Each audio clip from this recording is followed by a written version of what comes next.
est-ce que tu es à l'aise entre l'alignement du service public et de ta roadmap? Je suis tout à fait à l'aise.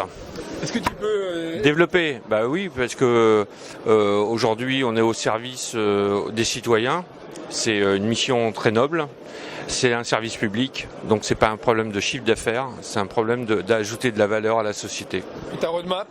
Ma roadmap est totalement alignée sur la stratégie de la direction. Excellent, merci. En particulier du digital. Bah, le président de la République s'est engagé effectivement dans le numérique et non dans le digital. Hein. Tu as raison de préciser. Voilà, parce que le plan numérique pour l'éducation donc est un programme ambitieux, c'est en faire en sorte que tous les élèves abandonnent leur cahier et leurs livres au profit du numérique. Donc si je prends l'exemple de l'Académie Versailles, c'est 1 100 000 élèves et c'est 100 000 salariés, je dis bien. Et donc voyez l'effort colossal qu'il faut faire pour réussir ce challenge.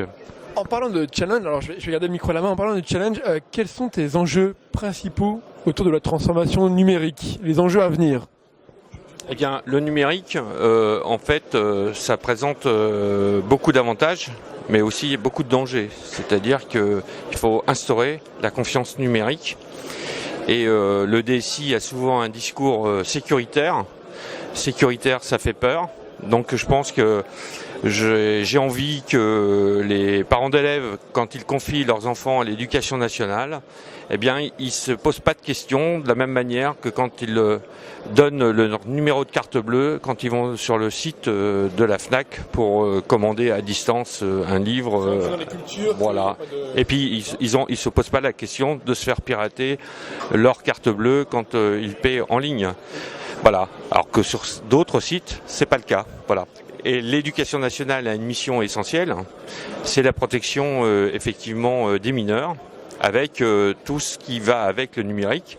On sait que par exemple la radicalisation violente, c'est plus par les réseaux sociaux que dans les mosquées. Voilà. Donc il faut absolument le harcèlement des élèves qui poussent au suicide. Il y a plein de dangers du numérique.